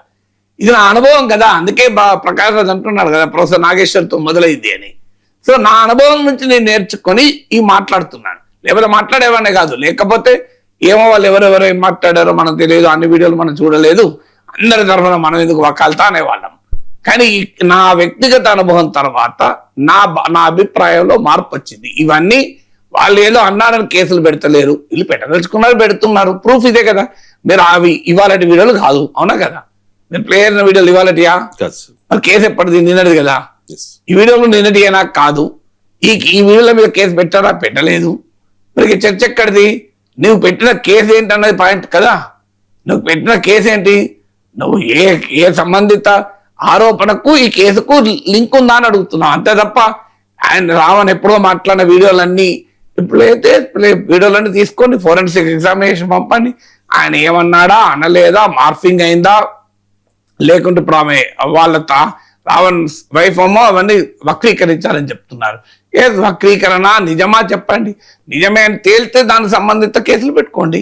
ముఖ్యంగా ఒక ప్రచారం అయితే జరుగుతోంది సార్, ఈ ప్రకాష్ రాజ్ వెనుక, రావణ్ వెనుక వైఎస్ఆర్ కాంగ్రెస్ పార్టీ ఉంది అనేది పెద్ద ఎత్తున ప్రచారం జరుగుతోంది. బహుశా ఇది అడిగితే ప్రకాష్ రాజ్ ఖచ్చితంగా ఖండిస్తారు. రావణ్ భార్య కూడా స్పష్టంగా చెప్పింది కదా సార్, మాకు ఏ పార్టీతోనూ సంబంధం లేదు అని చెప్పేసి. ఏంటి సార్ వీళ్ళ వెనక వైసీపీ ఉందా? కల వైసీపీ కదా. ఇప్పుడు నాగేశ్వరన్ కల వైసీపీ ఉంది కదా. మీరే కను ఇప్పుడు ఇక్కడికి ఈ పాయింట్ కట్ చేస్తారు. ఇప్పుడు మీరు నేను మాట్లాడాను కదా, నాగేశ్వరన్ వెనకాల వైసీపీ ఉంది కదా అన్న, కదా వరకు కట్ చేస్తారు. ఇక్కడ వరకు నాగేశ్వర్ వెనకాల వైసీపీ ఉంది అని ఇక్కడ వరకు కట్ చేస్తారు. ఇప్పుడు చూడండి, మీరు కట్ చేసి టీడీపీ వాళ్ళు సర్క్యులేట్ చేస్తారు. మీరు చూడండి, గ్యారెంటీగా సర్క్యులేట్ చేస్తారు. నాగేశ్వర్ వెనకాల వైసీపీ ఉంది, నాగేశ్వరే చెప్తున్నాడు చూడండి. ఇది ఇప్పుడు జరిగే పని. లైవ్ లో నిజం ఒప్పుకున్న నాగేశ్వర్ అని కేసు పెడతారు. నేను అన్నది నాగేశ్వర్ కూడా వైసీపీ కదా, వైసీపీ ఉంది కదా అని అన్నారు కదా అన్నా. నేను అన్నదాన్ని ఖండిస్తూ అన్నా, అవునా కదా? అంటే ఇప్పుడు వైసీపీ సర్వంతర్యామా, అందరి వెనకాల ఉండగలుగుతుంది, అంత మహాశక్తి. అలాగే వైసీపీ ఆంధ్రప్రదేశ్ లో గెలవదు, ఇక లేవదు. ఆ పార్టీ క్లోజ్ అయింది, ఖతమైంది అన్న తర్వాత మళ్ళీ అందరి వెనకాల వైసీపీ ఎందుకు ఉండగలుగుతుంది? మీరు గమనించండి, కూటమిలో ఏమైనా విభేదాలు వస్తే ఆ పార్టీ వెనకాల కూడా వైసీపీ ఉందంటారు వీళ్ళు. ఇది ఎన్ని రోజులు పట్టదు మీరు చూస్తారండి. ఇది బిఫోర్ 2029 ఆఫ్టర్ 2029 అని చెప్పలేరు, కానీ ఎన్నడో ఒక రోజు అయితే గ్యారంటీ. మీరు టీడీపీ నాయకులే బీజేపీ వెనకాల వైసీపీ ఉందని విమర్శించకపోతే చూడండి. నేను ఇవాళ చెప్తున్నాను కదా, డేట్ రాసి పెట్టుకోండి రవిశంకర్ గారు.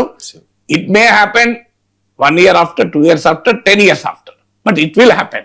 అండ్ బికాజ్ ఇట్ హ్యాపెన్, మీకు 29కి ముందు అయింది కదా. ఏం జరిగింది? బీజేపీతో 4 ఏళ్ళు ఉన్నారు, సడన్ గా బీజేపీతో విడగొట్టుకున్నారు. ఇక బీజేపీని ఎన్ని మాటలు అనాలా అని అన్నారు. ఇప్పుడు బీజేపీ వెనకాల వైసీపీ ఉంది అని అనకపోతే చూడండి మీరు, నేను గ్యారంటీ ఇవ్వగలుగుతాను మీకు. ప్రతి దాని వెనకాల వైసీపీ. ప్రకాష్ రాజ్ స్థాయి ఏంటి, ప్రకాష్ రాజ్ మీద మీరు చేసే ఆరోపణలు ఏంటి? ఇది ప్రచారం కాదు, ఆరోపణ. ఏ ఆరోపణ ఏంటంటే టీడీపీకి కూటమికి అనుకూలంగా ఉండేటువంటి కొన్ని సోషల్ మీడియా ప్లాట్ఫామ్స్ పైన ప్రకాష్ రాజుకు నోటీసులు ఇవ్వబోతున్నారు, ఈవెన్ ప్రకాష్ రాజును కూడా అరెస్ట్ చేస్తారు అనే రీతిలో. ప్రకాష్ రాజు అరెస్ట్లో భయపడే వ్యక్తి కాదు. నేనే అడిగాను ఆయన, ఇంకా మీరు ఇక్కడ ఎందుకున్నారు, జైలు ఎందుకు లేరు అని. సో మీరు ఎప్పుడో జైలు ఉండాలి కదా అంటే ఆయన ఆన్సర్ కూడా చెప్పాడు దానికి. మీరు చూడండి, నా ఇంటర్వ్యూలో ఉంటుంది, నాకు ఇచ్చిన ఇంటర్వ్యూలో. సో ప్రకాష్ రాజు భయపడే అలవాటే లేదు. ఇప్పుడు మా ఇంటికి వచ్చారు, మా ఇంట్లో 2-3 గంటలు ఉన్నారు, భోజనం చేశారు, ఒక్కడే వచ్చాడు, సింగిల్ పర్సన్. ప్రకాష్ రాజు అంత భయపడేటోడు అయితే ఒక్కడే వస్తాడా? సింగిల్ పర్సన్ వచ్చాడు, 3 గంటలు ఉన్నాడు, సింగిల్ పర్సన్ వెళ్ళిపోయాడు. సో దట్ ఈస్ ప్రకాష్ రాజు. మీకు అర్థం కాదు ప్రకాష్ రాజు. ఆయన మోడీకే భయపడలే, మీకు భయపడతారా? ఆయన మోడీకే భయపడలేదు, మోడీ అరెస్ట్ చేయలేదు ఆయనను. ప్రకాష్ రాజు వెనకాల వైసీపీ ఉంది, ధ్రువరాజ్ వెనకాల వైసీపీ ఉంది, రవీష్ కుమార్ వెనకాల వైసీపీ ఉంది. అసలు దేశంలో ఎవరు మాట్లాడినా వాళ్ళు, ప్రశాంత్ భూషణ్ లాయర్ వెనకాల వైసీపీ ఉంది, మీకు మెదా ఫట్కర్ వెనకాల వైసీపీ ఉంది, కాక్రోచ్ జనతా పార్టీ వెనకాల వైసీపీ ఉంది, అబ్జద్ దీప్కే వెనకాల వైసీపీ ఉంది, సోనం వాంగ్చుక్ వెనకాల లడక్ లో కూడా వైసీపీ ఉంది. సోనం వాంగ్చుక్ బీజేపీకి వ్యతిరేకంగా మాట్లాడుతున్నాడుగా, ఆయన వెనకాల వైసీపీ ఉంది. అసలు భారతదేశంలో మాట్లాడే ప్రతి ఒక్కరి వెనకాల వైసీపీ ఉంది. భారతదేశంలో ప్రభుత్వాన్ని ప్రశ్నించే ప్రతి ఒక్కరి వెనకాల వైసీపీ ఉంది అని చెప్పి వైసీపీకి ఇంత క్రెడిబిలిటీని, ఇంత లెజిటిమసీని, ఇంత విలువను కూటమి ఆపాదిస్తుంటే I think YCP should be very happy కదా. ఏముంది, ప్రకాష్ రాజ్నే మేము చక్రం తిప్పించగలుగుతాం. ప్రకాష్ రాజ్ మోడీకే భయపడే ప్రకాష్ రాజ్. సో వైసీపీ వెనకాల ఉండి నడిపిస్తున్నది అని సర్టిఫికేట్ ఇస్తే కూటమి. So why are you making YCP so glorious? Andhra Pradesh లో పరిణామాలు చూస్తూ ఉన్నాం. తెలంగాణ జర్నలిస్టుల్ని, కేవీ రెడ్డిని, అలాగే యూట్యూబర్ రావణ్ని అరెస్ట్ చేయడం. ఆ తర్వాత పవన్ కళ్యాణ్ రీసెంట్ గా తెలంగాణ ఆవిర్భావ దినోత్సవం రోజున హైదరాబాద్ లో సభ పెట్టాలని అనుకోవడం, అది రద్దవడం, ఆ తర్వాత తెలంగాణలో పోటీ చేసి తీరుతామని సవాల్ చేయడం. ఈ పరిణామాలన్నీ చూస్తూ ఉంటే భారతీయ జనతా పార్టీకి అంటే 2028లో ఖచ్చితంగా మేము అధికారంలోకి వస్తామని భారతీయ జనతా పార్టీ చెప్తోంది కదా సార్. ఆంధ్రప్రదేశ్లో చూసుకుంటే ఎన్డీఏ అంటే బీజేపీ, టీడీపీ అండ్ జనసేన వాళ్ళు పొత్తులో ఉన్నారు. ఇక్కడ ఆ ఎఫెక్ట్ ఉంటుందనే భయం భారతీయ జనతా పార్టీలో ఉన్నట్లుగా తెలుస్తోంది సార్. అయినా కూడా ఎందుకు వాళ్ళు మాట్లాడడం లేదు, ఎందుకు సైలెంట్ గా ఉన్నారు? సో తెలుస్తోంది అని మీరు అడిగారు కనుక ఎవరు చెప్పారు మీకు అంటారు, సోర్స్ అడుగుతారు మిమ్మల్ని. సో బీజేపీ కార్యకర్తల్లో ఈ అభిప్రాయం వ్యక్తమవుతున్న మాట నిజం సార్. ఎందుకంటే కేసీఆర్ కవిత మాట్లాడుకునేదే రాధాకృష్ణ తెలిసినప్పుడు, రవిశంకర్ కు బీజేపీ కార్యకర్తలు మాట్లాడుకునేదే, తండ్రి కూతుర్లు తమ ఇంట్లో కూర్చొని మాట్లాడుకున్నదే రాధాకృష్ణ తెలిసింది కదా. తెలిసే కదా ఆయన అన్నాడు అదే జర్నలిజం అని. అదే జర్నలిజం మీకు ఎవరు చెప్పారు? నేను మా నాన్న మాట్లాడుకున్నది, మూడో వ్యక్తే లేకపోతే మీకు ఎలా తెలిసిందని కవిత అడిగితే నీ తెలియదమ్మా అదే జర్నలిజం అన్నాడు రాధాకృష్ణ. సో అందువల్ల ఆ తండ్రి కూతుర్లు ఒక చోట కూర్చొని మాట్లాడుకుంటే అది రాధాకృష్ణ తెలిసినప్పుడు రవిశంకర్కి ఎందుకు తెలియదు? తెలుస్తుంది. నేను అందుకే మిమ్మల్ని అడుగుతలేను మీకు ఎవరు చెప్పారని. సో అందువల్ల బీజేపీలో ఆ అభిప్రాయం ఉన్న మాట నిజం. అయితే ఇక్కడ కరెక్షన్ కూడా ఏంటంటే రావణ్ హైదరాబాద్ లో అరెస్టులు, రావణ్ తెలంగాణ ప్రాంతమా ఆంధ్ర ప్రాంతమా ఆయన ఏ కులం అనే సంబంధం లేదు. హైదరాబాద్ లో అరెస్టులు జరుగుతున్న మాట నిజం. హైదరాబాద్ లో నా అరెస్ట్కే 3 వ్యాన్లలో 50 మంది ఆంధ్ర పోలీసులు వచ్చారని ఏబిఎనే కదా ఫస్ట్ బ్రేక్ చేసే స్టోరీని. ఏబిఎన్ బ్రేక్ చేశాకే వేరే వాళ్ళందరూ రాశారు. హోమ్ మినిస్టర్ ట్వీట్ చేశారు అప్పటికి, లేదు మేము అలా ఎవరిని పంపలేదు అని. సో బట్ ఇవన్నీ పరిణామాలు. ఇది ఒకటే కాదు, ఇప్పుడు నరేంద్ర మోడీ వచ్చి తెలంగాణ పార్టీ నాయకులతో, తెలంగాణ సమాజ ప్రముఖులతో మాట్లాడకుండా వెళ్ళి 2 గంటల పాటు చంద్రబాబు నాయుడు ఇంట్లో, పవన్ కళ్యాణ్ ఇంట్లోనే గడిపారు. వాళ్ళ ఇంట్లో గడపడం తప్పని కాదు, వాళ్ళ ఇంట్లో గడపడానికి అమరావతిని వేదికగా ఎంచుకుంటే తప్పేం లేదు. హైదరాబాద్లో 2 రోజులు 3 రోజులు ఉండి మధ్యలో ఒక 2 గంటలు అటుపోయినా కూడా తప్పులేదు. హైదరాబాద్లో ఉన్న కొద్దిపాటి సమయం తెలంగాణ పార్టీకి ఇవ్వకుండా అక్కడికి వెళ్ళండి, ఒక రాంగ్ ఆప్టిక్స్ వెళ్ళాయి అనేది బీజేపీ కార్యకర్తలు బీజేపీ నాయకులే మీరు ఆఫ్ ది రికార్డ్ అడగని మాట్లాడతారు. అది రాంగ్ ఆప్టిక్స్ పోయాయి, మేము ఆంధ్ర పార్టీలకు అనుకూలం అని చెప్పి తెలంగాణ వాదులు మా పైన దాడి చేస్తానికి ఒక అవకాశం వచ్చింది అని మీరు గమనించండి. దాని తర్వాత పవన్ కళ్యాణ్ తెలంగాణలో మేము పోటీ చేస్తాం అన్నాడు, తప్పేమీ లేదు. పార్టీ జనసేన గతంలో పోటీ చేసింది, మళ్ళీ పోటీ చేసిన తప్పే ఉంటది. కానీ దానికన్నా పవన్ కళ్యాణ్ అన్న వ్యాఖ్యలు, ఇది మీ జాగీరా అన్న వ్యాఖ్యలు, దానిపైన కాంగ్రెస్ పార్టీ, టిఆర్ఎస్, బిఆర్ఎస్, తెలంగాణ వాదులు అందరూ తీవ్రంగా వ్యతిరేకించడం అది వివాదం. పోటీ చేస్తారన్నది వివాదం కాదు. పోటీ చేసే హక్కు ఖచ్చితంగా పవన్ కళ్యాణ్కి ఉంది, పర్యటించే హక్కు ఉంది, అది ఏం సమస్య కాదు. ఈవెన్ జాగీరా అన్న పదం కూడా తప్ప అని నేను అంటలేను. పొలిటికల్ గా రియాక్షన్ వచ్చింది దానికే కదా, పోటీ చేస్తారన్న దానికి బ్యాక్లాష్ రాలే. పొలిటికల్ బ్యాక్లాష్ ఇప్పుడు పొన్నం ప్రభాకర్ కానీ ఇతరులు కూడా మాట్లాడింది ఇది మీ జాగీరా అంటే బరాబర్ మా జాగీర్ అంటూ వాళ్ళు మాట్లాడారు కదా. సో ఈ వివాదాలని అంటే తెలంగాణ రాజకీయ నాయకులు, తెలంగాణ పౌర సమాజ ప్రతినిధులు, తెలంగాణ జర్నలిస్టులు వర్సెస్ పవన్ కళ్యాణ్ అనే రీతిలో జరిగిన నరేటివ్ బీజేపీకి ఖచ్చితంగా నష్టం అనే భయము, అనుమానము, ఆందోళన వ్యక్తమవుతోంది. అందుకే కదా అమిత్ షా స్థాయిలో క్లారిటీ ఇచ్చారు, మాకెవరితో పొత్తలేదని. అమిత్ షా స్థాయిలో క్లారిటీ ఇవ్వాల్సిన అవసరం లేదు కదా. వీళ్ళు ఎవరిక్కడ మాట్లాడినా నమ్మరు జనం అని చెప్పి అమిత్ షాతోనే ఇప్పించారు కదా. అమిత్ షా వట్టిగా కాకతాళీయంగా యాక్సిడెంటల్ గా ఆయన దేశ హోంమంత్రి పవన్ కళ్యాణ్ భాషలో చెప్పాలంటే అభినవ్ సర్దార్ పటేల్కి ఇక్కడ రాజకీయాల గురించి పెద్ద అంత ఇంట్రెస్ట్ ఉంటుందా? కానీ అమిత్ షా మాట్లాడారు కదా. ఎందుకు మాట్లాడారు? అది నష్టం జరుగుతున్నదని అర్థమైంది కనుకనే దాని క్లోజ్ పలకాలి, ముగింపు పలకాలని వెంటనే మాకెవరితో పొత్తు లేదని ప్రకటించారు. ఇదే కాదు, మీకు గతంలో మీకు అసెంబ్లీ ఎన్నికల సమయంలో పవన్ కళ్యాణ్ ప్రచారానికి ఇన్వైట్ చేయడం కానీ, me I think by election అప్పుడు అంతకుముందు, సో పవన్ కళ్యాణ్ ప్రచారానికి ఇన్వైట్ చేయడము, ఆ ఇన్వైట్ చేసిన తర్వాత మళ్ళీ బ్యాక్లాష్ వస్తే దాన్ని ఆపడము, మళ్ళీ ఇన్వైట్ చేయకపోవడం, ఇవన్నీ జరిగాయి కదా. చంద్రబాబు నాయుడు లోకేష్ను కంప్లీట్గా అసెంబ్లీ ఎన్నికల సమయంలో ప్రచారాన్ని దూరం పెట్టడము, పవన్ కళ్యాణ్ పిలిచి మళ్ళీ తర్వాత వెనక్కి రావడము, ఇవన్నీ చూసిన తర్వాత భారతీయ జనతా పార్టీ తెలంగాణలో తమకి ఇవన్నీ నష్టం జరుగుతుంది అన్న భావన క్లియర్గా ఉంది. అందుకే చాలా విషయాలలో తెలంగాణ బీజేపీ మాట్లాడతలేదు కదా. మీకు ఎక్కడ తెలంగాణ బీజేపీ, ఆంధ్ర బీజేపీ కూడా పవన్ కళ్యాణ్ బహిరంగంగా ఆంధ్ర బీజేపీ మాట్లాడతలేదు అన్నా కూడా మాట్లాడలే వాళ్ళు. ఎందుకంటే they know their parties interest కదా, వాళ్ళ రాజకీయ ఇంట్రెస్ట్లు వాళ్ళకు ఉంటాయి కదా. సో ఆ భయం అనుమానం ఉంది. కానీ ఎందుకు ఇలా బిహేవ్ చేస్తుంది అంటే మీరు అడిగారే క్వశ్చన్, తెలంగాణ బీజేపీ నిర్ణయము తెలంగాణలో లేదు. తెలంగాణ బీజేపీ సోల్ కాస్త తెలంగాణ గడపలేదు, అది సమస్య. తెలంగాణ బీజేపీ సోల్ ఢిల్లీలో ఉంది.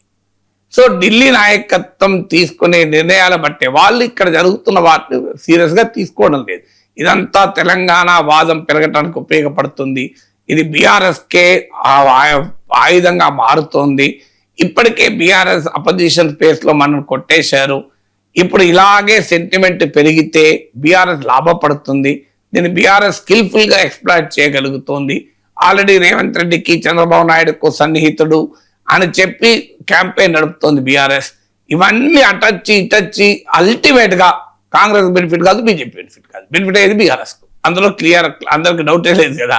సో కానీ మరి బీజేపీ ఎందుకు భయపడతలేదంటే ఏముంది, బీఆర్ఎస్ ఒకవేళ నిజంగానే బీఆర్ఎస్ లాభపడదు అనుకోండి, అందులోకి వెళ్ళి ఎవరో ఒకరిని మనం ఏక్నాథ్ షిందేలో సృష్టించలేమా? ఇదివరకు చెప్పింది కదా బీజేపీ వాళ్ళు, ఏక్నాథ్ షిందేలు వస్తున్నారని. సో మళ్ళీ బీఆర్ఎస్లోకి ఏక్నాథ్ షిందేని సృష్టించవచ్చు, లేదా బీఆర్ఎస్కి చెందిన ఎమ్మెల్యేలు ఎంపీలు మనమే లాగేసుకోవచ్చు, లేదంటే అరవింద్ కేజ్రీవాల్ లాగా లోపలేయచ్చు, ఏదన్నా చేసే, లేదా తృణమూల్ కాంగ్రెస్ ను, శివసేనను, ఎన్సీపీని చీల్చినట్టు చీల్చవచ్చు. ఏముంది, ఇవన్నీ కుదరకపోతే పొత్తు పెట్టుకోవచ్చు ఆంధ్రప్రదేశ్ లాగా. సో ఇవన్నీ జరిగితే ఇప్పుడు టీడీపీకి జరిగిందే కదా, ముందు వాళ్ళ పార్లమెంటరీ పార్టీని విలీనం చేసుకున్నారు, తర్వాత టీడీపీతోనే పొత్తు పెట్టుకున్నారు కదా. సో ఇక్కడ కూడా అదే జరగచ్చు, ఏమున్నది అనేటువంటి ధైర్యం బీజేపీకి ఉండొచ్చు. బీఆర్ఎస్ ఏం చేసినా ఏముంది, ఎట్లా కమ్మేయచ్చు అని అనుకుంటున్నట్టున్నారు. అందుకే తెలంగాణలో జరిగే పరిణామాలు మీరు అన్నట్లు ఖచ్చితంగా తెలంగాణ బీజేపీకి ఆంధ్రప్రదేశ్ ప్రభుత్వం చేస్తున్న పనులు, తెలంగాణలో జరిగిన పరిణామాలు కూడా కాదు. ఆంధ్రప్రదేశ్ ప్రభుత్వ వ్యవహార సరళి ఖచ్చితంగా తెలంగాణలో, ఆంధ్రప్రదేశ్లో కూటమి ప్రభుత్వ వ్యవహార సరళి, కూటమిలో బీజేపీ భాగంగా ఉంది కనుక ఆంధ్రప్రదేశ్లో కూడా ఆంధ్రప్రదేశ్లో జరుగుతున్న తెలంగాణలో అవి నెగిటివ్గా పరిణమిస్తున్నాయి. దాంట్లో డౌట్ లేదు. మీరు ఎనీ బీజేపీ నాయకుడు అడగండి అది చెప్తాడు. నిజమే సార్, కానీ ఏం చేయాలి సార్, మా నాయకత్వం మా సోల్ అక్కడ ఉంది, వాళ్ళు డిసైడ్ చేయాలి, వాళ్ళకి అది అర్థమవుతలేదు, వాళ్ళు చూసుకున్నానులే బీజేపీ బీఆర్ఎస్ పెరిగితే ఏమవుతుంది సంగతి మనం ఏం తర్వాత చూసుకోవచ్చు అనే ఫీలింగ్లో ఉన్నారేమో. ఎందుకంటే కాంగ్రెస్ ముక్త తెలంగాణకు ఉపయోగపడతారు కదా బీఆర్ఎస్ పెరగడం. సో గతంలో కూడా బీఆర్ఎస్ పెరగడానికి వాళ్ళే వ్యతిరేకించలే కదా. బీఆర్ఎస్ పెరగడానికి అడ్డంకిగా ఉన్నాడనే కదా బండి సంజయ్ తీసేసింది, మనందరూ తెలుసు కదా. సో అందువల్ల బీఆర్ఎస్ పెరిగితే ఏమున్నదిలే అనుకుంటున్నట్టుంది బీజేపీ జాతీయ నాయకత్వం.